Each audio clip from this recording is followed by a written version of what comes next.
and it's an absolute pleasure to be speaking to you today.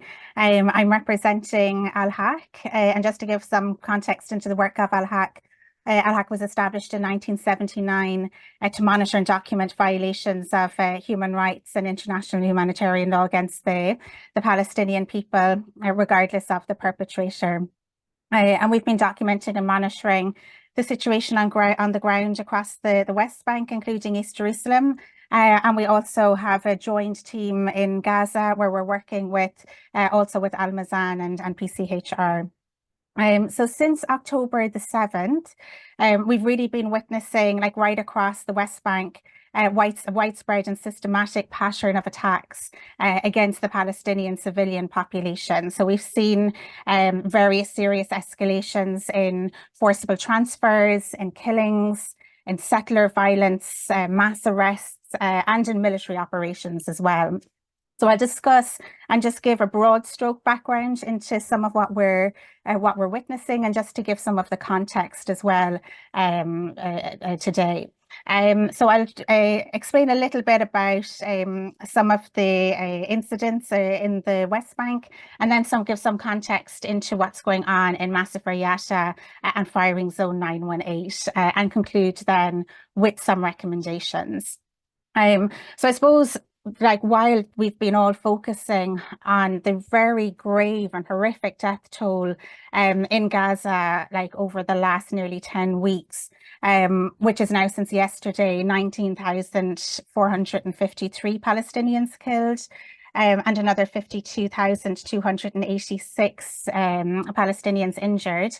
The situation is also in parallel in the West Bank, including East Jerusalem, also deteriorating very catastrophically.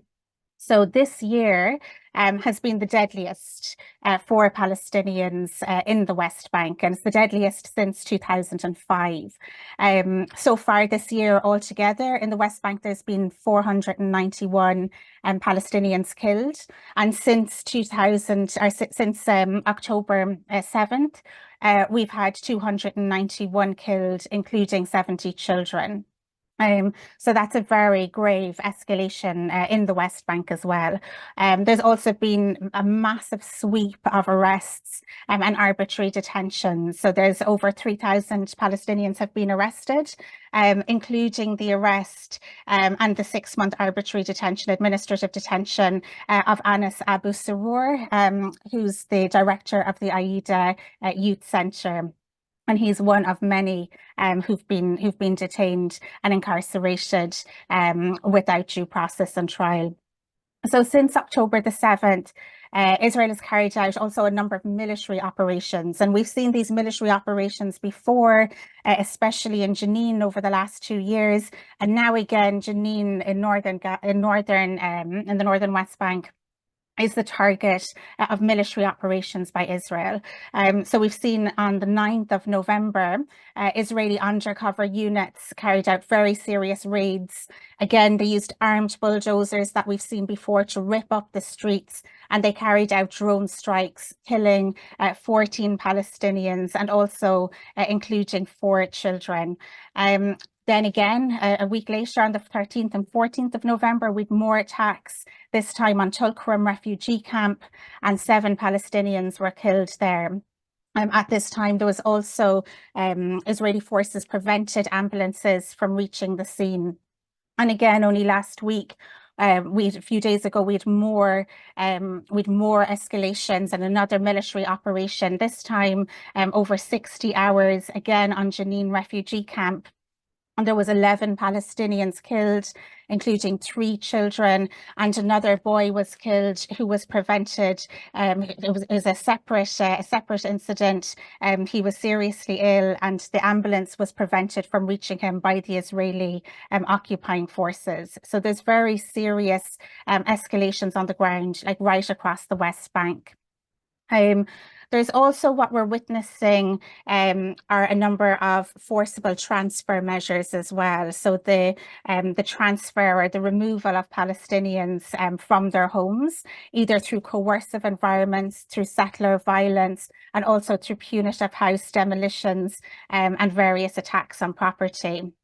So we've really seen this situation escalate.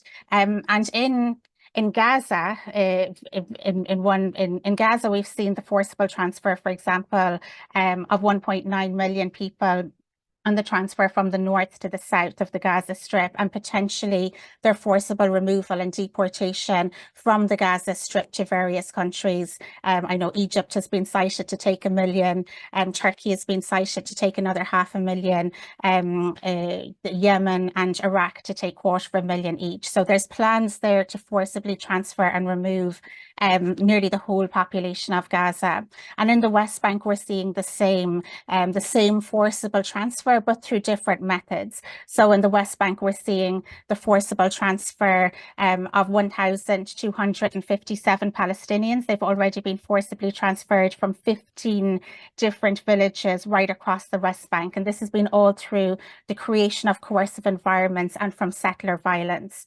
There's also been Palestinians transferred from punitive house demolitions. So you've had 86 Palestinians displaced as a result of these punitive house demolitions, and another 388 Palestinians who've been displaced when their properties were demolished for having for being unlicensed properties. And we've a new type of displacement as well, which we've seen in Tulkarem and Jenin, when people's houses have been demolished in military operations during these raids.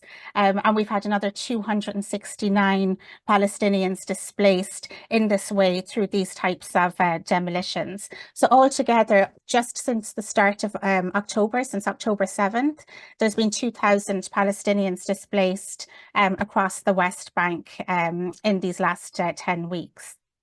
And at the same time, there's also the continuation of the settlement expansion, the transfer in of settlers. I think it's worth pointing out that there's 700,000 settlers that are colonizing the West Bank. So that's nearly 1 million settlers that have now been transferred into the West Bank. And we have, since last February, in the first 6 months of this year, the Israeli government established 22 new settlements, and these settlements were previously outposts that were around the West Bank. These illegal outposts under Israeli law, and they've been authorized now as settlements. And of course, settlements are also illegal under international law. They are a violation of Article 49 of the Fourth Geneva Convention. The transfer in of settlers is prohibited.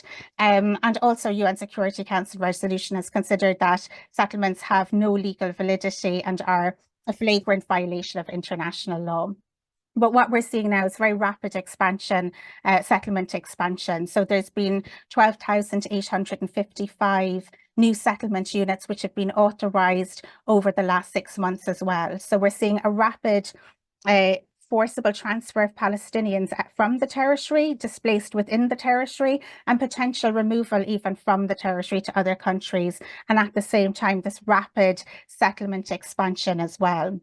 And what we're really seeing here, right across the occupied Palestinian territory, is the continuation of the Nakba. So it's a continuation of the catastrophe which befell Palestinians between 1947 and 1949, when 800,000 Palestinians were displaced by Zionist militias. And when 531 Palestinian villages were destroyed, and 15,000 Palestinians were killed. And this was all to make way for the state of Israel. And now we're seeing the expansion of the state of Israel, the continued creeping colonization. And what we're witnessing at the moment is a continuation of this and an acceleration of this. It's always been happening. Even in 1967, when we had the Nakba, the aggression on the Palestinian territory, the West Bank, including East Jerusalem and Gaza, there was 430,000 Palestinians displaced at this time. And there's also been another 14,643 Palestinians displaced in Jerusalem in recent years through residency revocations, and another 14,970 Palestinians displaced just through house demolitions. So these are daily displacements, daily forcible transfers, daily house demolitions, which is a continual creeping de facto annexation of the territory. But what we're seeing now is it really escalated and accelerated with the situation since October 7th. And I'll shift now just a little to give a bit of a background to Masafer Yatta, and just before Owda comes in with some of the incidents around this.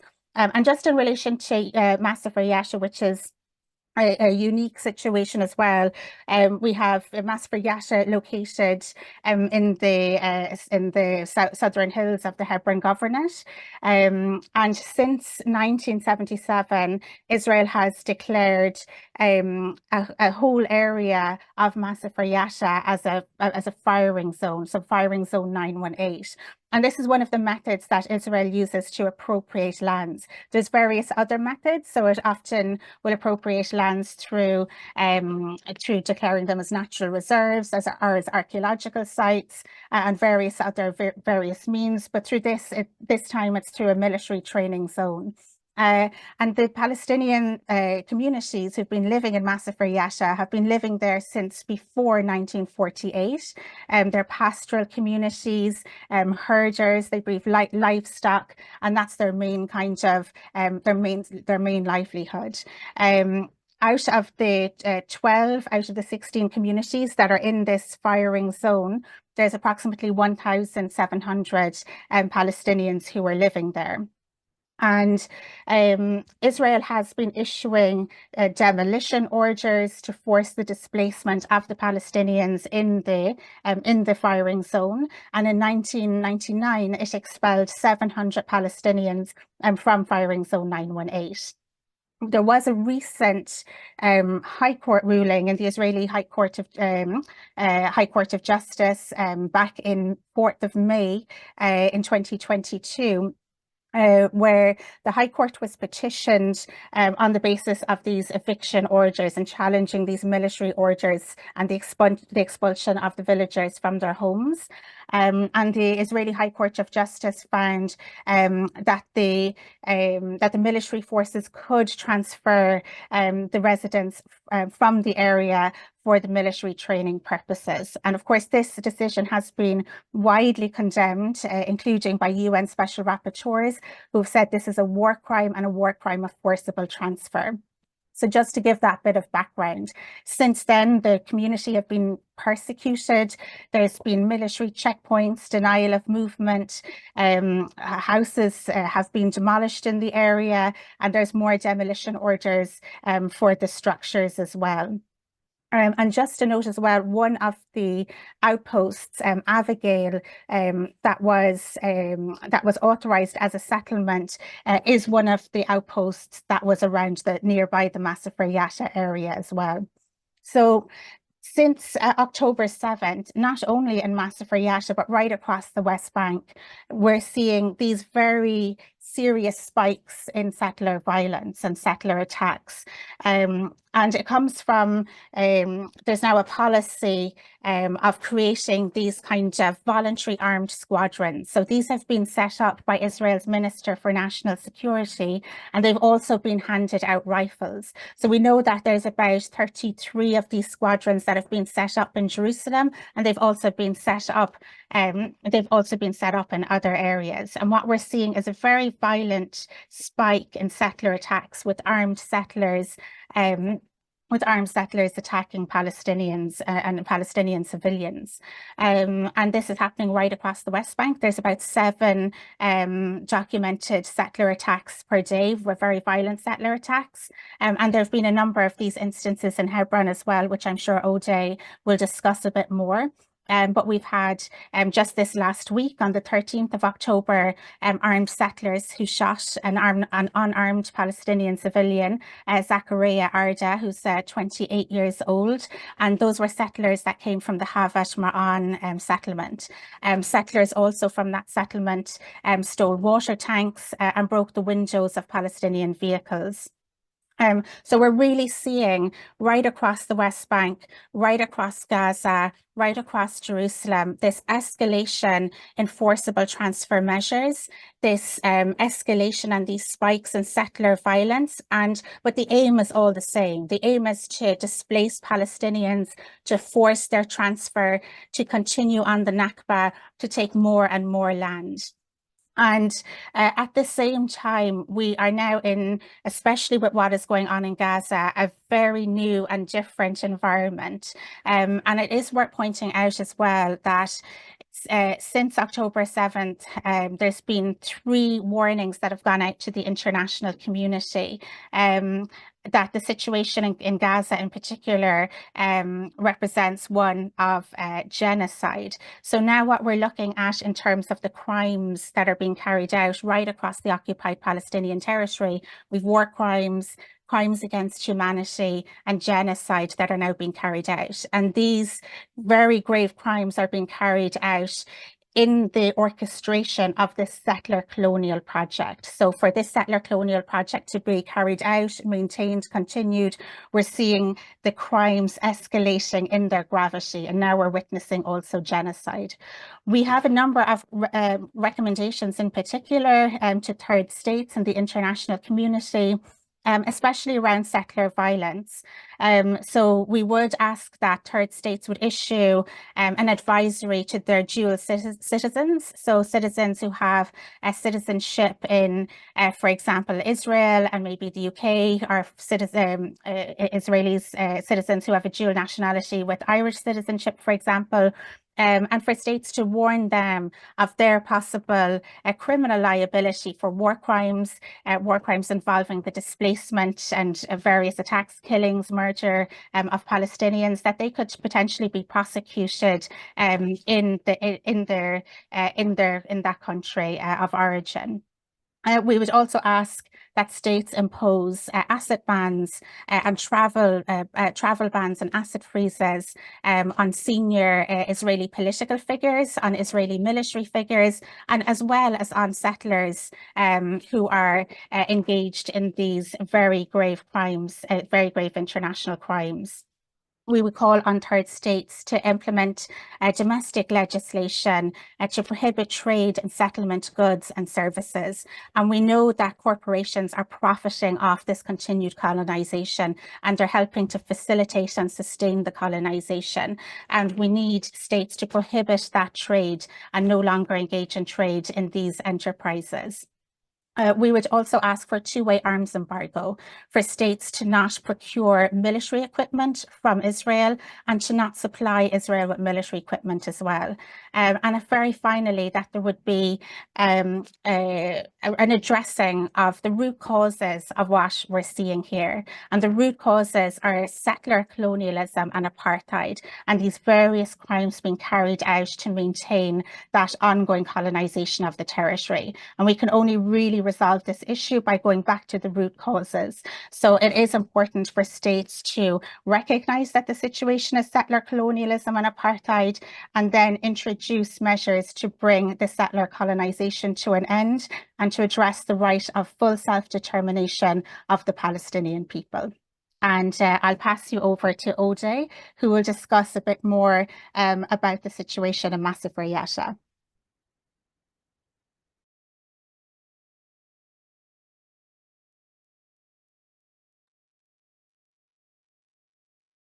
Hi to everyone. First, I'm really glad that I'm in this webinar because it's really important. It's really needed. I'm here today to talk about the situation here in Masafer Yatta. Anyway, I mean, it's really crazy. It's really hard for everyone, and it's really like a situation that we the Palestinians didn't live a situation like this situation before. Before 7th of October, we the Palestinians, for example, lost our homes before 7th of October, we the Palestinians, we were not able even like to get enough water here in Masafer Yatta. And also before 7th of October, we the Palestinians faced from the lack of the electricity. And before 7th of October, also like we got arrested, we got injured, and people also like got killed. So what happened, like in 7th of October, like after 7th of October, everything got really changed. It changed, I mean, like from worst to the worst. The situation now here, it's really scary for everyone. It's like a lot of stress everywhere. So like everything bad anyone can imagine, it happened here. They nowadays, I mean, they are raiding the houses like mostly every night. They are raiding so many like villages. All of the villages in Masafer Yatta got raided here many times. And most of the raids, it happened also like at night while the people are sleeping. So they just come to the village, kick the people out of their houses, and they started to check the houses and check everything, and just like detain them hours outside. And I personally also like lived the situation exactly the same. Like they raided my house and they were checking everything here in my house, and it took them, like more than 45 minutes, 45 minutes checking, like a house here, which is, I mean, like we have nothing, like they don't like, and they were checking everything here for more than 45 minutes. My, like what happened with me, with I mean, like my family, it happened also like to everyone here in all of these villages in Masafer Yatta. And after that, they have, like kind of like a new strategy which they started to follow, I mean, like since, I mean, like this war, that they separated the areas between, like, from each other. So for example, all of the villages now, they are not connected. All of the villages now, they just like be besieged, like from all of the sides, and all of the entrances got really closed. So they just, like leave, like one place where the people can, I mean, go and enter, and that place or that entrance, it will be like a checkpoint, like 24 hours. So even like before 7th of October, we as Palestinian activists, if anything happened, we will, like just go to help each other. We will go to film, to document, to show the world what exactly is happening. But now it's really crazy because we cannot do that at all. We cannot do that at all. We cannot film, we cannot document, we cannot go anywhere. It's really hard. And yeah, like it happened that people get attacked, and they were contacting everyone, they were calling everyone, and no one succeeded to go there, at least to film, to be with them, which is really hard. The people here in Masafer Yatta started to feel that they are alone, which is really the hardest feeling, like even when you feel that you are alone, and the others attacking you just like because you are a Palestinian. So many attacks happened here, like different attacks, like arresting, for example, like every day they are arresting people from here, every day, literally every day. And once they arrest them, like it's different than before. Before, like you can call the police, you can try, like with your lawyer at least to know where they are, where are the people who got arrested. But nowadays, and it happened that many people got arrested, and you don't know anything about them. You don't know where did they go. You know nothing. And once you call the police, like the police, they don't know, or they tell you that we don't know. And like once you call the army will not even like reply to you. And it's really crazy. So many people get arrested here, and also like all of the arrests, like excuses, just like something really unbelievable. They just, like arrested people for being with their sheeps, around, and it's really crazy.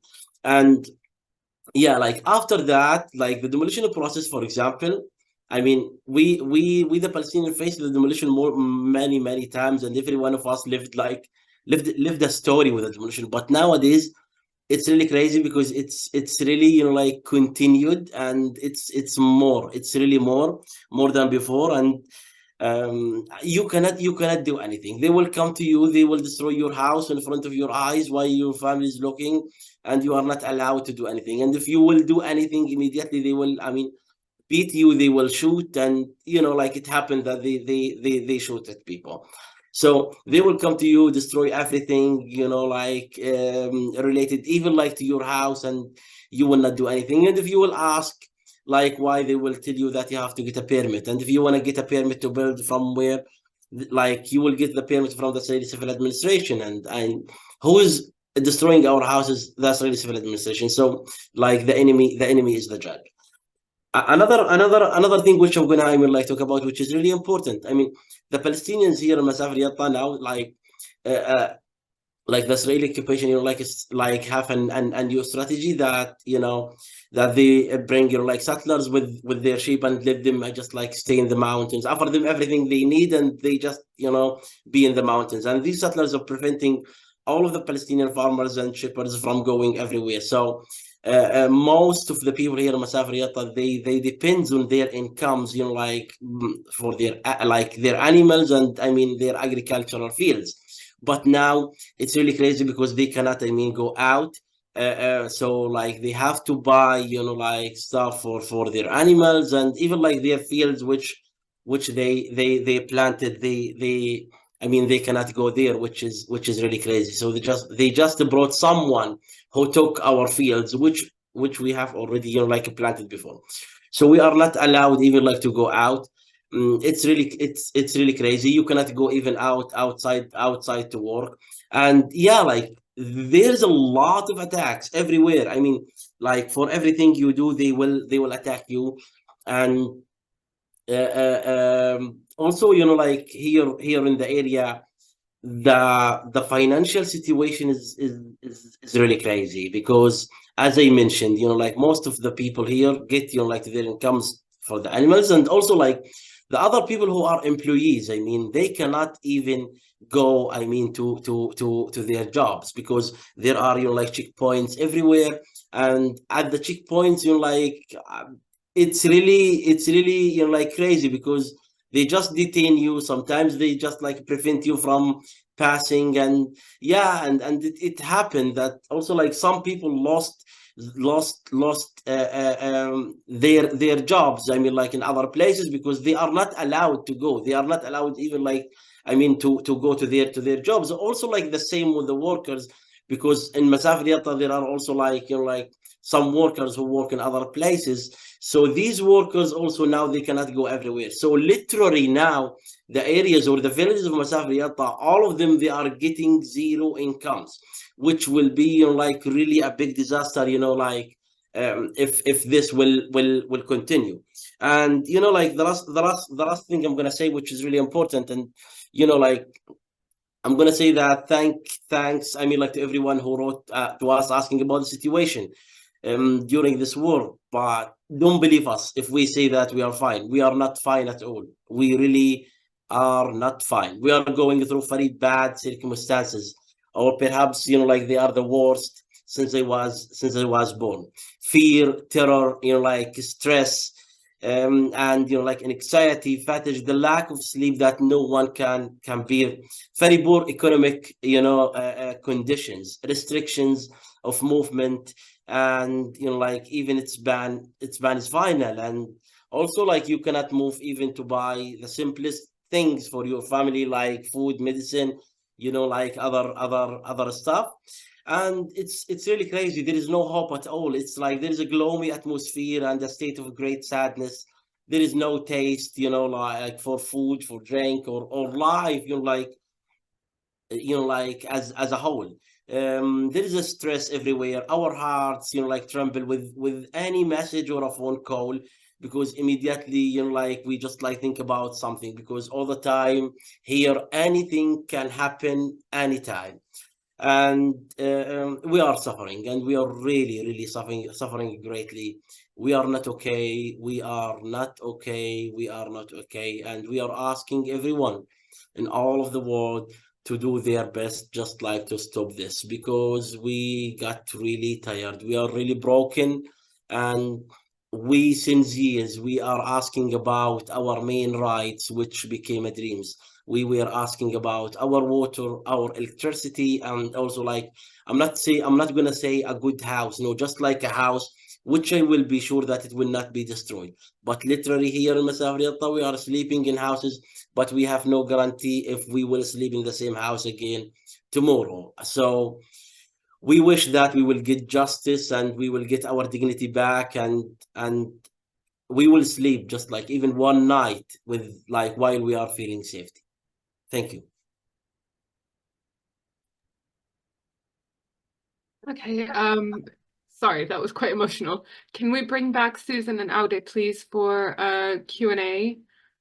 We've got a bunch of questions coming in from the chat box. We've got more than we can ever get through, but I will try to cover as many as possible. I've got one from Vera Lustig. She wants to know, where do the families go whose houses have been demolished? I don't know who wants to take that one. I can answer that. I can speak to this a little bit. So it really depends on the family. Some families are transferred out and internally displaced into other parts of Palestine. Many families will go to seek shelter with other family members. So we get, and often we have families who are split up between other families between other members of their extended family who will take them in. So we might have like a father and a son ending up in one household, the mother and other children ending up in another household. So families themselves are fragmented in this way. So this is very often the initial kind of fallout from these house demolitions and these displacements. So they're incrementally kind of pushed out of various zones that Israel is taking over. So like with firing zone 918, when families are displaced, they would be displaced outside that zone and further out. And this internal displacement, what we're seeing is really this creeping kind of de facto annexation of the territory, and this removal of Palestinians to other communities and just outside of their own community, and this kind of continuing displacement and pushing people back. Some communities have been displaced a couple of times, so they're 2 or 3 times displaced as well. Maybe Owda wants to speak to this also. Yeah, I wanna just like add one thing about that. So we the Palestinians here in Masafer Yatta, we didn't give up. We didn't give up because we believe. We believe that we deserve, I mean, like better life than this. We believe that we deserve, I mean, like better situation than this. So we all believe that also like this is our land. So for example, like in my village, we faced the demolition more than 17 times, more than 108 structures got destroyed, and every one of us, I mean, like lived the demolition story. So all the time, once we have a demolition, and you know, like a family, you know, like one of the families, for example, losing their houses. I mean, it's really hard, and it's really crazy first, because I mean, like in the first 1 hour or 2 hours from the demolition, you will find people around you, but after that, in the evening, you will not find anyone, and you will find yourself alone, only with the people who know the situation, who feel like you in your village. So what we all the time do, we all the time rebuild. Once they destroy, we rebuild. But I mean, rebuilding, it will not be the same quality. It will take also like time. It will take months, you know, like to prepare a house. And also like your house, even like you are rebuilding a new one, but if they will see you that you're rebuilding, immediately they will give you like a stop working order. And you know, like if they like, then they will give you another one, and sometimes they destroy it before you finish. So mainly, you know, like we have, you know, like some refugee camps, you know, like for the families whose houses got destroyed, and they live in it. Sometimes, you know, like we just move them to their neighbors, especially, I mean, like the children and the old people. But yeah, like it's really crazy. We slept outside, and yeah, like I remember I personally slept outside, you know, like in the winter, and it happened, and it's happening. And I wish that, you know, like all of this will stop, because only the people who experience that can imagine, you know, like what a feeling. what a feeling when your house got destroyed, and when your young children just like ask you why did they destroy. Sometimes you have to lie, and you find yourself in a position that you have to lie even if you don't want, because it's really hard to explain the children about, you know, like what I mean, like occupation means, or, you know, like justice or peace or dignity. You know, like it's really hard to explain all of that. So the demolition is really crazy. And yeah, like all of the people whose houses get destroyed, they just like, it's good that they are not leaving the place, but they live, you know, like a situation which is really, really hard. Thanks, Owda. We've got a couple of questions for you about getting your resources, your food and your water. We've got a comment from Maureen. She says, hi, it's Maureen from Scotland. How are you managing to get food for your families? I heard weeks ago that Carmel settlers had started to be violent. Has that continued? And then we've got another question asking about whether you have curfews and whether you've got a supply of drinking water. Yeah, like about I mean about food and medicine and, you know, like all of these things, it's I mean, it's really hard because like we in Masafer Yatta, we don't have, I mean, like markets around, we don't have, I mean, like shops, so we have to go to the city, which is Yatta. The closest city to us, it's Yatta. It's like around 12 kilometers from here. And also like the area here in Masafer Yatta, like it's like villages close to each other. So once the war started, they closed every village. And also like they closed, I mean, like to the entrance to Masafer Yatta, and also like they closed all of the cities, you know, like in the West Bank. So going from here to get, you know, like stuff like a medicine, like, I mean, like food to the family, it's kind of, you know, like a really, really hard adventure, especially, you know, like in the beginning, especially, you know, like in the first 20 days of the war, because you have to leave your village, and after that, and you have no guarantee if you will succeed in that, and you don't know what will happen. You have to leave your village, and after leaving your village, you have to leave all of the area of Masafer Yatta, which is, you know, like really, really hard, because you will face a lot of checkpoints. You will face a lot of settlers moving around, army. And after that, you have to go, I mean, like to Yatta, which is, I mean, the closest city. But the issue that, I mean, like Yatta as a city has a lot of entrances, but they closed all of them. They left just like a small one, which is, I mean, like not an asphalt, which is, you know, like an off-road. And there is also like a checkpoint there 24 hours. So you go to that entrance, and what you will face there, no one will know. Only the God will know what you will face there. And no one know if they will, I mean, like it depends on their mood. May they will allow you to pass, and sometimes not. Sometimes you wait 2 or 3 hours, and then they prevent you. Then they tell you just like go back. Sometimes they let you pass. But anyway, all the time they check you, they check the car and the stuff. So going, for example, to the city and getting all of these stuff before the war, it will take us, you know, like around an hour and, you know, like half, you know. But nowadays it will take you more than 5 to 6 hours, and if you will succeed.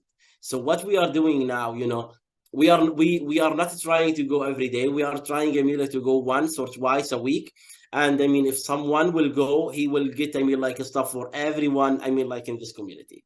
But it's really hard. It's really crazy, because I mean, the number of the families, the number of the people also like here is really, you know, like high. And, you know, like sometimes, you know, like this family needs something, you know, like specific, you know, it's really hard. But anyway, I mean, like we succeeded to help also like the people in Masafer Yatta, I mean, like by some medicines, you know, like from our friends, especially in the beginning of the war.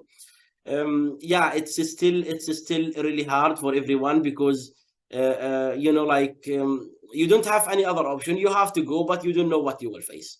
There are some people who, I mean, like hug their families because before they go. It's really hard. And, you know, we all the time pray that they will just like open a bit, you know, like open the entrances so the people can, I mean, like go get their stuff, you know, like there are a lot of things which is really needed. And also like the worst, I'm gonna add it, you know, the worst that, like, if you have something like which is emergency, for example, if you have, you know, like a woman wanted to give a birth, if you have, you know, like a child, for example, who fell down and need a doctor, this is really crazy. This is really hard. I mean, especially if it's at night, because at night the situation is really crazy.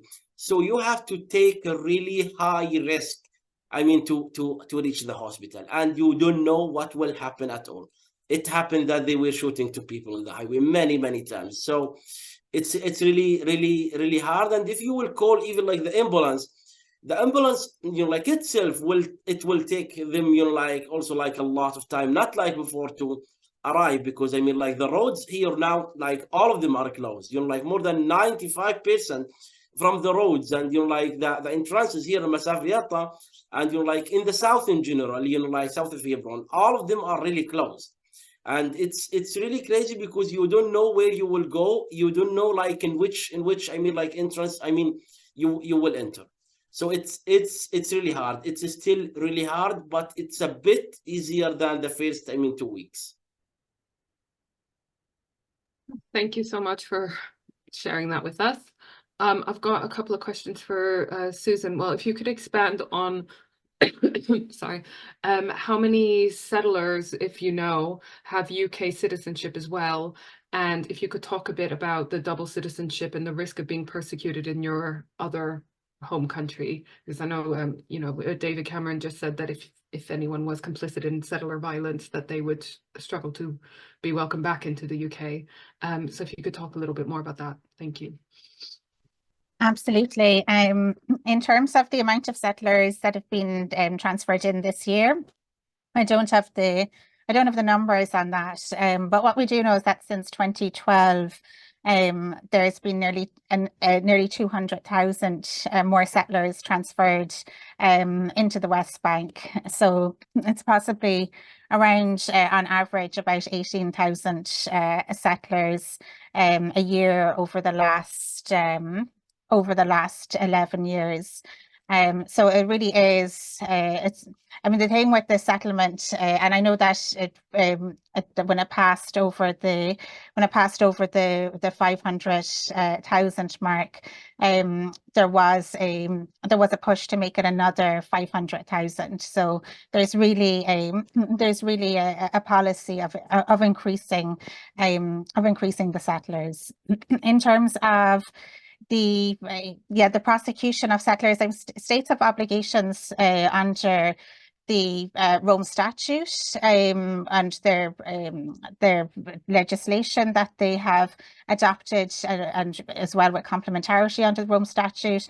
And they have obligations to arrest and prosecute either their own nationals or anybody on their territory as well, who may have committed a crime within an international crime, genocide, war crimes, crimes against humanity, that might be on their territory as well. So certainly the United Kingdom would have the jurisdiction to do this, as would Ireland. Ireland would have the jurisdiction as well to prosecute anybody who's been complicit, any Irish citizen who might have dual nationality, who is complicit in various war crimes and crimes against humanity. And the South Africa had issued a notice yesterday for their citizens as well, that any citizen who might have committed a war crime and when they've joined the IDF or other foreign forces may be prosecuted. And also, kind of interestingly, they also said that residents in South Africa could have their, I think, their residency revoked, or they could have their, and there was an issue about citizenship potentially being revoked, that had been acquired after this kind of long-term residency. So that's quite an interesting development coming out of South Africa. And certainly what we're calling for, at a minimum, is these notices to be issued, putting people on notice that they could potentially be prosecuted, and then for investigations to take place at a state level. And this is important, not only just in relation to settler violence and settlers, but also in relation to any military commanders and anybody potentially in the IDF who could be prosecuted as well, and anybody who doesn't have state immunities from suit. So anybody who's not in the top tier of the government, who might have immunities from suit in the national courts, those people should be prosecuted in international courts. such as the International Criminal Court, but certainly states have an obligation to investigate and prosecute, and especially for the level of crimes that we are seeing that are of a very grave nature. So we're glad to see that there's some focus on settler violence coming from third states and the UK and David Cameron as well. But we would also say that we would also warn that the focus should not only be on settlers. Certainly settlers must be prosecuted for if they've carried out like violent acts. But the main architects of the crime, the main architects of the settlement and the colonization and the drivers of this, and the people who are creating the policies and plans are the politicians. So the people in people in the Ministry of Defense, the politicians in the Prime Minister, and other politicians in the cabinet who are carrying out the policies and plans for settlement expansion and for the colonization. Those are the architects of the crimes. Those are the people leading this, and those are the people who need to be prosecuted. So it's really the International Criminal Court that needs to step in and needs to carry out and issue those arrest warrants for those criminals and to prosecute them at the International Criminal Court.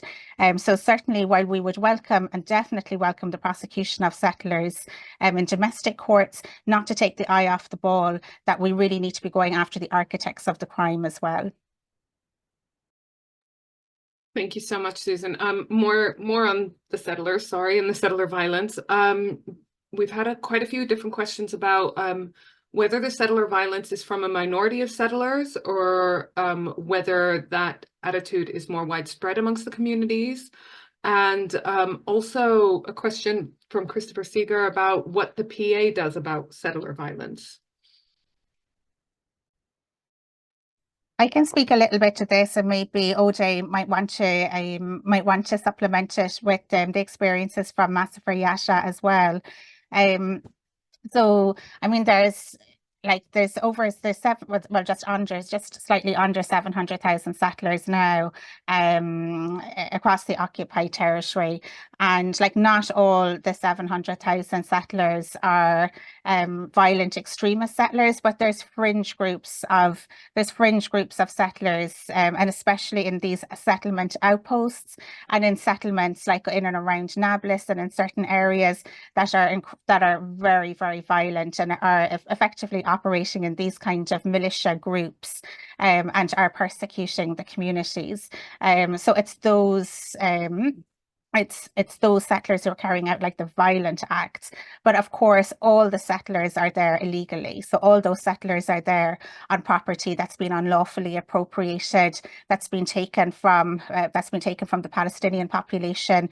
Many of the settlers are engaging in pillage. So there's various different other crimes that they're complicit in as well.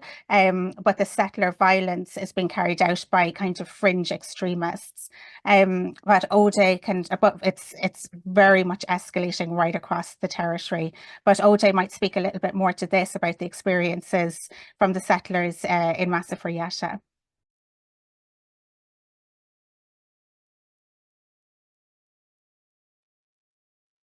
Yeah. So I mean, about settlers attacks here, like, first of all, I mean, like, it's really getting really crazy. It's more and more. It's even, like, it's every day. Literally, it's every day.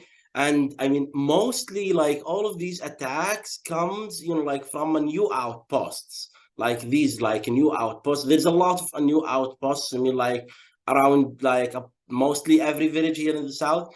And all of these attacks, I mean, like, most of them comes, like, from, like, settlers who are living in these, like, outposts. I mean, like, settlers who are, like, not living, like, in the big settlements. Settlers who are living, I mean, like, just like in these small outposts.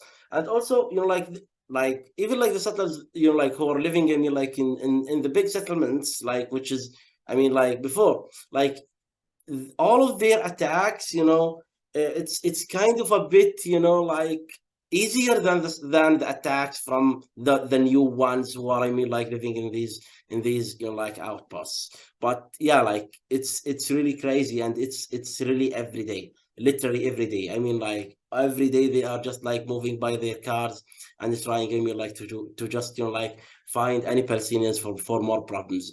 And in the first 2 weeks of the war, you know, like they were just like shooting everywhere. They were like, settlers here were making checkpoints and stopping cars, confiscating cars, and shooting to people. And you know, like as Suzanne mentioned, you know, like in also like in Tuana, which is, I mean, like a village just like less than 5 kilometers from here. Like they were shooting at people after, you know, like you know, like Friday prayers. And one of the guys who, like Zakaria, who got, I mean, like injured, you know, like he is still, you know, like in the hospital. So like it's really hard, and it's really crazy. And all the time, I mean, like they mention the war, like it's a war, it's a war. So like, I mean, because it's a war, like for them it's an excuse that they will do everything to the Palestinians who are living here. And you know, like I'm gonna end with one question, you know. For how many attacks did we the Palestinians face from the settlers? But in the same time, how many attacks did they face, I mean, like from us? It's really zero. And you know, like we didn't do anything, but all the time they keep, you know, like attacking us. Yeah.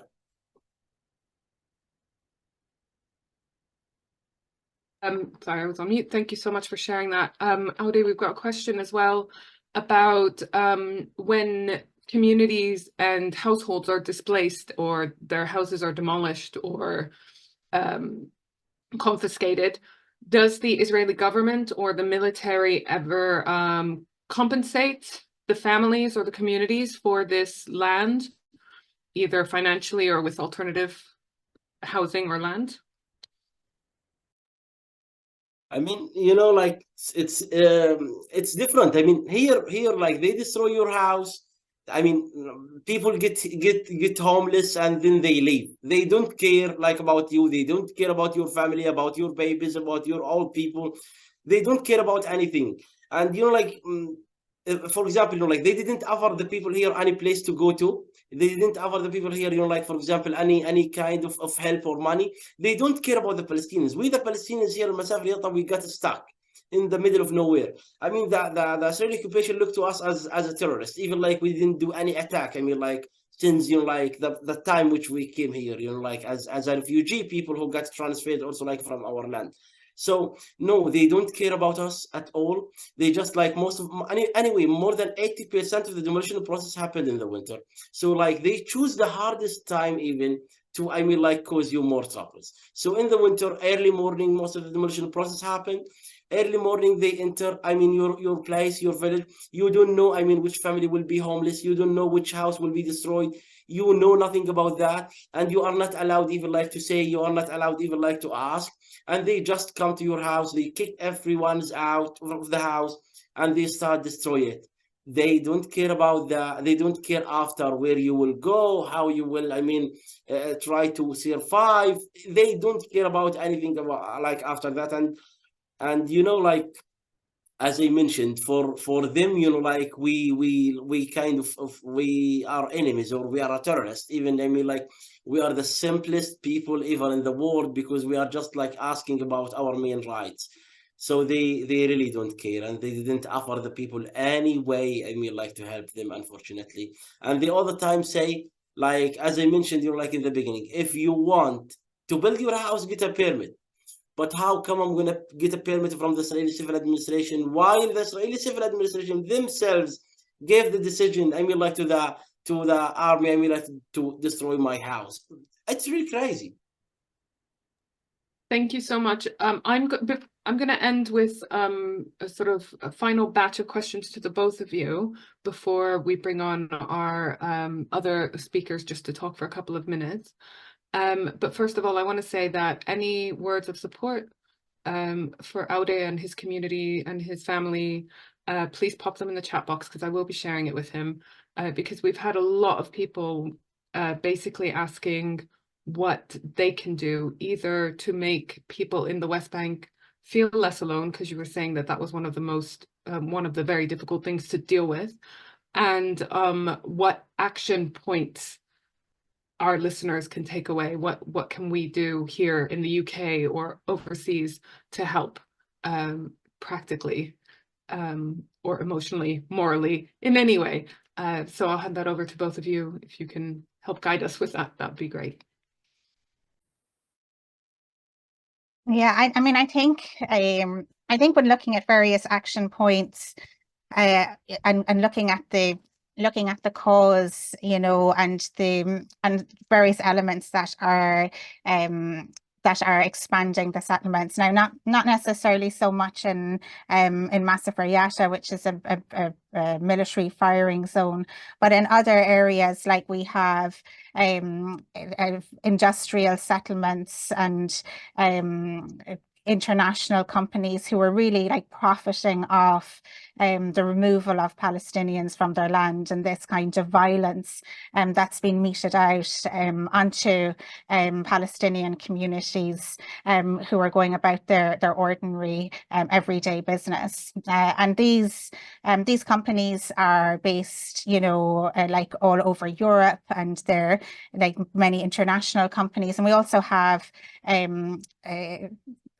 like European-based banks and financial institutions that are investing in the corporations that are in occupied territory and that are on land which has been illegally appropriated from the Palestinian people, and they're directly profiting off this. And what we can do is put pressure on those financial institutions to divest and to make those divestments from those companies that are present in the occupied territories, and also to reach out to our parliamentarians and call on them to adopt legislation to prohibit the import of settlement goods and services. Because when we do that, we cut off the settlement economy. So we cut off the fuel and the money flow that's driving the settlements and that's driving the settlement enterprise.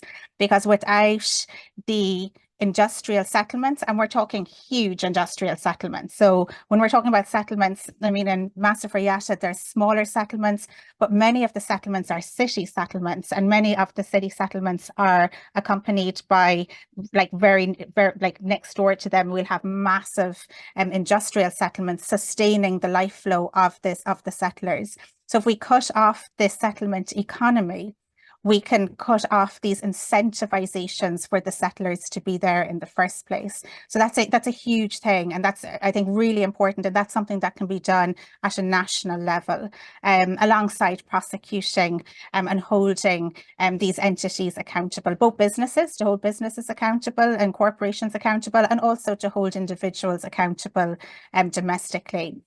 But that's something that I think can be pushed for. I think it's also very important, and that like a main call coming from the ground is the recognition of apartheid, and that we're really looking at an apartheid system right across the occupied territory, and also against Palestinians in Israel, and Palestinian refugees and exiles in the diaspora. So all Palestinian and all the Palestinian people are completely fragmented, and they're administered under these different regimes. So Palestinians in Gaza are administered as like a hostile entity. We've Palestinians in Jerusalem have this revocable permanent residency status. We've Palestinians in the West Bank under a different permit regime. Palestinians in the diaspora and refugees who are prevented and denied their return back to their homes. So we've all of this fragmentation of Palestinians, and that fragmentation is maintained through the imposition of an apartheid regime. So laws, policies, and practices which maintain this fragmentation. And this fragmentation prevents Palestinians from collectively being able to collect together to realize their right of self-determination, to realize their own self-determination over their own territory. So getting to that root cause, that apartheid and that fragmentation, is really important. So that recognition that the situation on the ground is one of apartheid, and that calls for, like at a state level, this various at an international level, states recognizing that the situation is one of apartheid, and then taking measures to bring that apartheid to an end. And what we're seeing with that apartheid and settler colonialism, the offshoots of that are the very grave settler violence and the impact on communities like Masafer Yatta. And so to bring that to an end, and to also be looking for like maybe next year at the UN General Assembly, like a motion to reconvene the Special Committee on Apartheid and the Centre Against Apartheid, that these would be institutions then that can operate to bring the apartheid to an end. And those were really pivotal in South Africa as well. But what we really need to do is kind of really dig down into those root causes and turn that engine off that's causing this horrific war crimes against humanity and genocide in the Palestinian territory.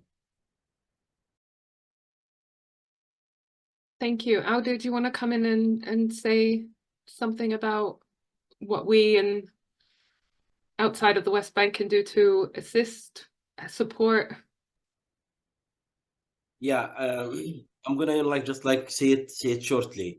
Anyone can help. Anyone can make change.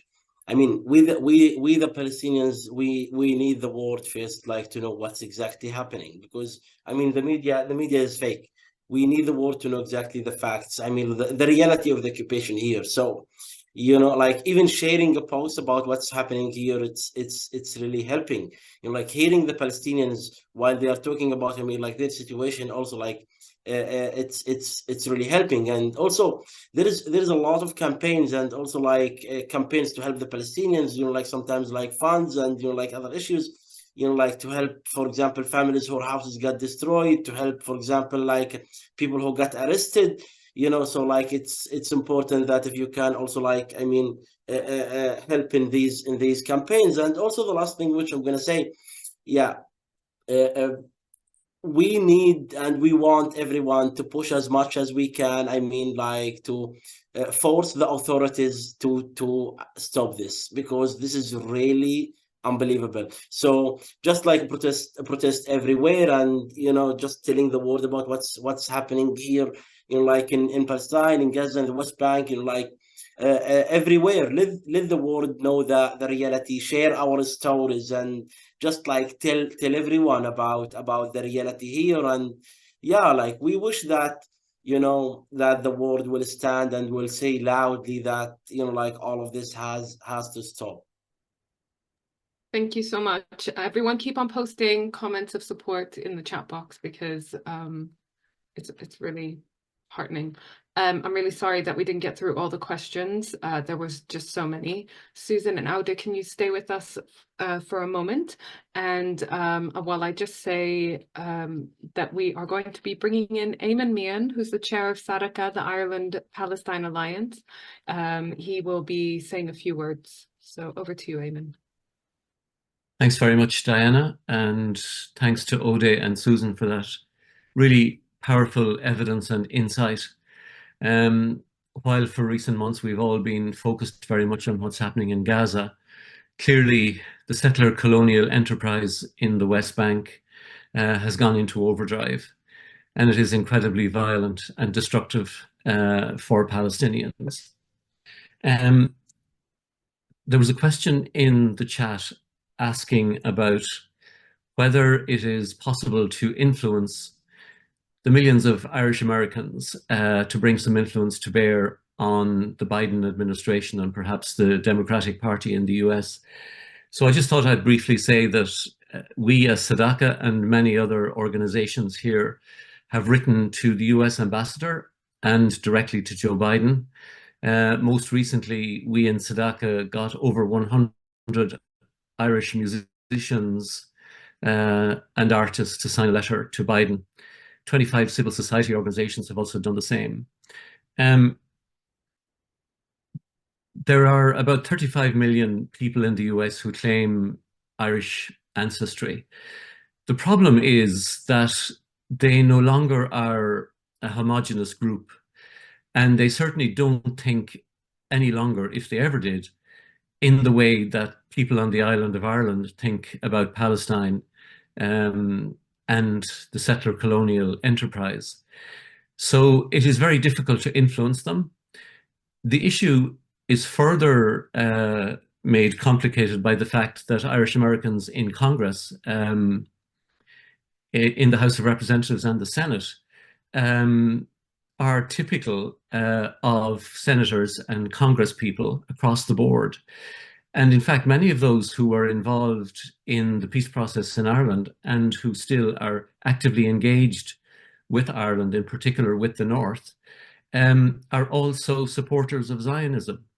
So it is very difficult to influence Irish America, whether it's Biden himself or other elected representatives, and the wider population as well. So in a sense, that Irishness of those people has kind of bled into what the US actually is. So we're still trying. We've spoken to the Taoiseach, our Prime Minister, Minister for Foreign Affairs, and others about the need to actually go to Washington and address these people. So we have a promise from the Foreign Minister that he will be in Washington early in the new year. But at the same time, you know, this is a complex political relationship between Ireland and the US. And it's difficult to mobilize it, actually. Just want to say a few very quick words just to thank Vincent and Diana and everybody at the Balfour Project for organizing this event and for sharing it with us in Sadaka. Clearly, there has been a total failure of the international community over decades to respond to the just demands of the Palestinian people for self-determination, for justice, for equality and fairness. And even with a genocide in Gaza, that neglect persists.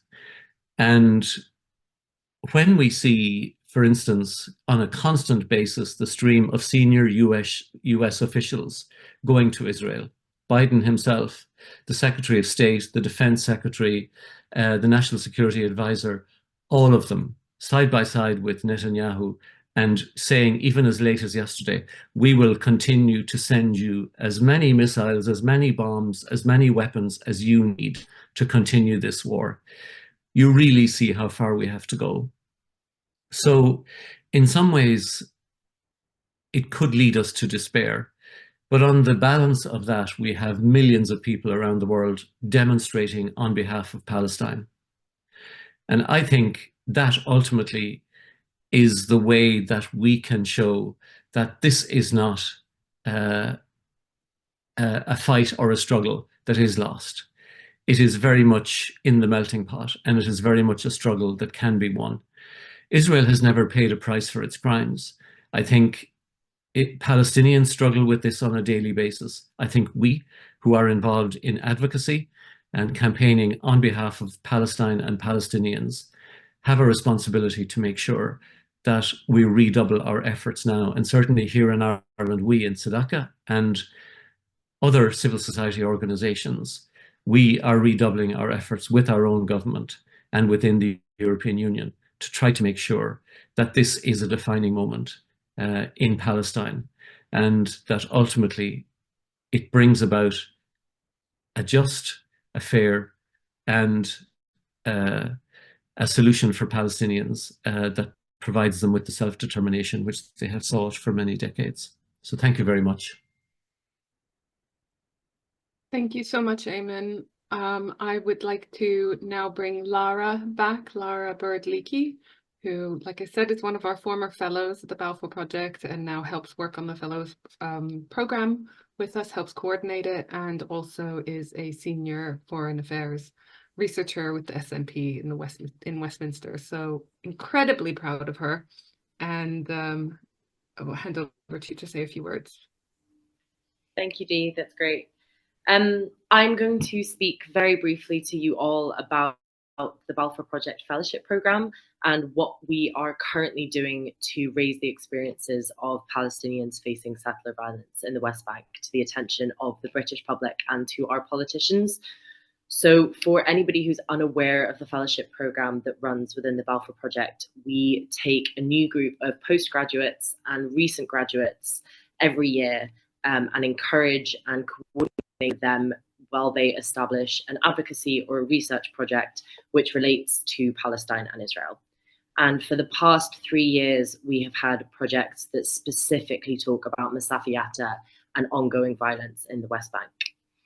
This is largely because the fellows understand that the sheer inaction and unwillingness within the UK government to take any tangible action or to do anything other than argue about semantic language used is outrageous, really, when we see what is going on. And this lack of action has created a void which has placed a large amount of pressure on civil society and organizations and young people to place that pressure on the government to do something. The suffering and the persecution and the testimonies and experiences that we hear coming out of the West Bank, such as we've heard from Owda today, are unbearable. We can all agree with that. And webinars like this are fantastic because we need to know and we need to all understand what is currently going on. But what we really need is to make sure that this information and that these narratives are reaching the people who can actually make a change. And this is where our fellowship come in. So one of the most inspiring moments for me has been seeing just how much energy young people from a range of backgrounds, cultures, experiences have brought to this. And what they've done within the Fellowship Project has been amazing. 2 years ago, I was part of the Balfour Project's first programme, which sought to raise awareness of the evictions and forced displacement in Masafer Yatta and bring that to the attention of the UK government. And last year, our project extended into the organisation of a tour, which, if not for the events of the 7th of October this year, would have seen the Mayor of Masafer Yatta and Owda travel to the UK for a week of advocacy meetings and events. They would have been meeting with MPs, with students, with various human rights organisations, trade unions and religious communities across the UK. And the aim was to ensure that the violence that was currently and is currently ongoing does not escape the attention of those who have the power to make change here in the UK. And we wanted to create a collaborative network of allies and people with the possibility of making change and placing pressure on the government to speak out and actually take action and to fill that void. So we're hopeful that we will be able to bring Owda and the Mayor over in the new year, because we understand, and the fellows that we have this year are very motivated, knowing that if things aren't done, if action isn't taken, then the escalation of violence that we are currently seeing and the normalization of displacement and evictions, if this is not addressed by the international community, if this is not actively spoken about by the UK government, then we are seeing a catastrophe with horrendous and ongoing consequences. So our fellows are still looking at new ways which we can ensure that these realities of current life for Owda, his family, the community in Masafer Yatta and the West Bank more generally are not forgotten. As Eamon very rightly pointed out, this is not a fight which has been lost yet.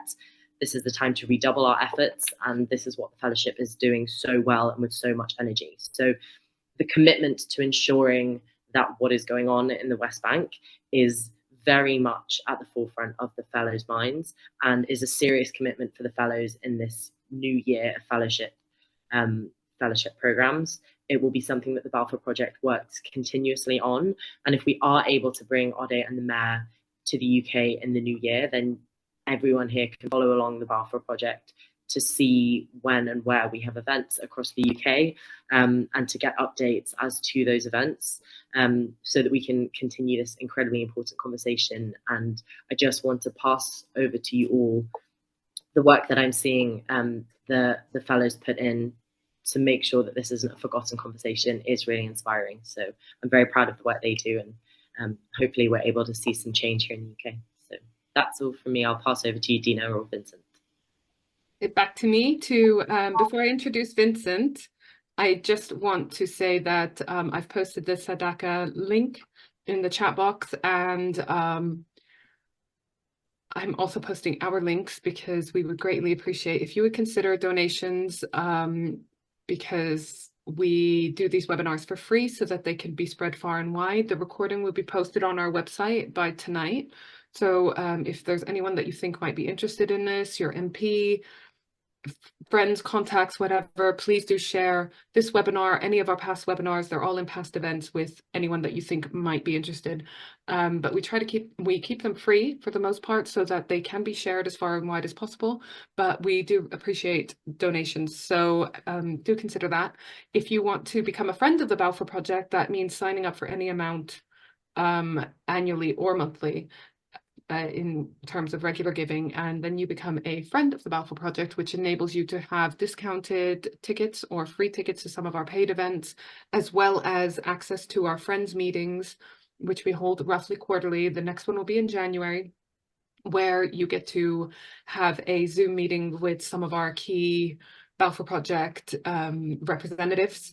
And yes, so all of those links are in the chat box. Please do sign up to the mailing list if you haven't already to find out if we do manage to bring Owda and the Mayor of Masafer Yatta over. Also, you'll be kept up to date about future events. For example, we are in the process of trying to confirm a date in January for Danny Seideman to talk to us in a webinar. He is an attorney and analyst on Israeli-Palestinian relations, in particular focused on Jerusalem. So keep an eye out for that in January. But on that note, I'm going to hand over to Sir Vincent Fiend, who is one of our trustees at the Balfour Project. Over to you, Vincent. Thank you very much, Dee. Thank you for doing this today. Thank you very much to Owda and to Susan for everything that they have said, and to Eamon and Lara.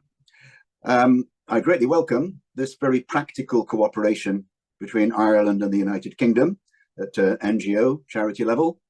I believe Ireland has been more vocal on this issue than the United Kingdom, and it's part of the work of the Balfour Project to change that for the better from the part of the UK. Earlier on, there was mention of the arrest of Anas Abu Srour from the Owda refugee camp in Bethlehem, and sadly, he has been sentenced without trial to 6 months of administrative detention. I'd also like to add the name of Munzer Amira from the Owda Youth Centre, who was picked up a day or two ago as part of those 3,000 arrests that Susan mentioned. These are arbitrary arrests. There seems to be a sweep against anybody who raises their head. Anybody who raises their head in the West Bank to protest peacefully against this occupation and this wave of violence that we are seeing and the restrictions that we are seeing.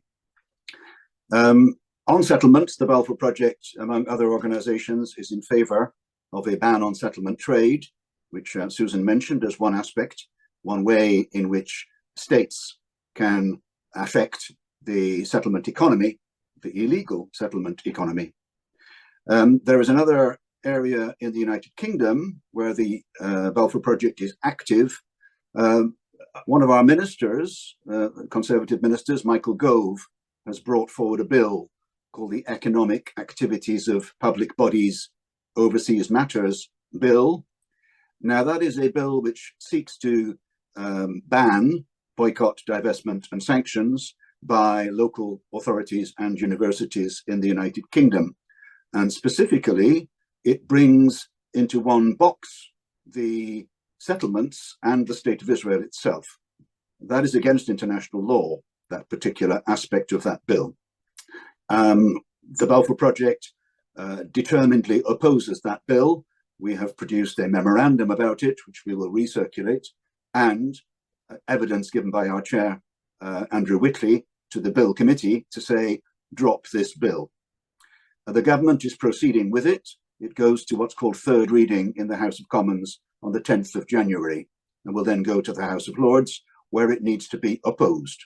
So I would ask those of you who are watching from the United Kingdom to address their MP on that subject, and if they have contacts in the House of Lords, peers need to be aware that this bad bill is coming their way and that they should seek to amend it out of existence.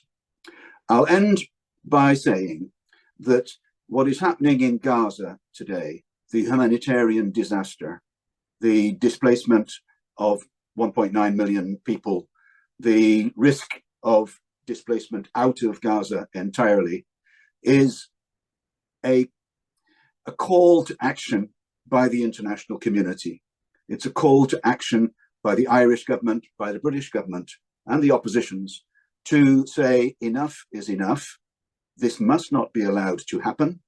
This war must stop. Humanitarian aid must get into Gaza. The barriers that Owda mentioned around Masafer Yatta must be removed. Normal circulation must happen, and the settler violence must end. Those are big asks, but they're necessary asks, and they're asks of our governments. Finally, the right to self-determination by the Palestinian people is something that no one can or should try to take away. The Palestinians have that right to self-determination and to mutual security with their neighbors. The way I see to advance that cause would be for Ireland and other European Union members and the United Kingdom to recognize the state of Palestine. We are working for that. I know that Sadaka is working for that too. So on that note, we need to keep the hope. We need to keep the flame of hope burning. We need to pray for better days, for Palestinians, and for an end to this war. Thank you. Thanks, Vincent. I just want to thank everyone for coming along, our speakers, if you want to come back on so that we can thank you properly. And of course, all of our attendees for coming along and listening once again. Like I said, please do share this talk as far and wide as you can. And Owda, Susan in particular, thank you so much for joining us and for telling us what's really going on in the ground. So once again, thank you speakers and thank you attendees. All the best and have a lovely evening. All right, bye now.